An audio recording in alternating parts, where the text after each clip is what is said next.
আজকে আমরা এমন কিছু ফ্যানের রিভিউ দেব যে ফ্যানগুলো আপনাদের বাসা বাড়িতে সবার দরকার হবে। আমি যে ফ্যানটা নিয়ে এখন আপনাদের সামনে কথা বলবো সেটা হচ্ছে একটা নিয়ামা ব্র্যান্ডের 1308 মডেলের ফ্যান। এটাতে দুটা 3000 মিলি এমএজের ব্যাটারি ব্যবহার করা হয়েছে। এটাতে এলইডি লাইট ফ্যান একসাথে আপনারা চাইলে ব্যবহার করতে পারবেন, কারণ এটাতে বাতাসের স্পিডটা একটু বেশি। এটা টাইপ সি চার্জার। এটা অনেক হেভি একটা প্রোডাক্ট। এই প্রোডাক্টের দাম হচ্ছে আপনার 2150 টাকা।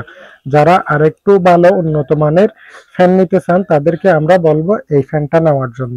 এটা হচ্ছে নিয়ামা ব্র্যান্ডের একটা ফ্যান। এটাতে ব্যাটারি ব্যবহার করা হয়েছে 3টা, ফাঁকা আছে 5টা। এটা ব্যাটারি হচ্ছে আপনার 36 অ্যাম্পিয়ারের। এটার কপার কয়েল, এটা তো এলইডি লাইট আছে। চাইলে লাইট ফ্যান চাইলে এট এ টাইম একসাথে ইউজ করতে পারবেন। একসাথে ইউজ করলে এটা ব্যাকআপ পাবেন মিনিমাম 4 থেকে 5 ঘন্টা হাই স্পিডে। আর এই প্রোডাক্টটা আমাদের স্টকে আছে। এটা কালার একটা। এটার দাম হচ্ছে আপনার 2000 টাকা। যারা আরেকটু উন্নত মানের প্রোডাক্ট নিতে চান তারা এই ফ্যানটা নিতে পারেন। এটাও নিয়ামা ব্র্যান্ডের একটা ফ্যান, KL 275 মডেল। এটাতে 3000 মিলি এমএজের ব্যাটারি ব্যবহার করা হয়েছে। এটাতে এলইডি লাইট আছে। ফ্যান লাইট একসাথে ইউজ করতে পারবেন।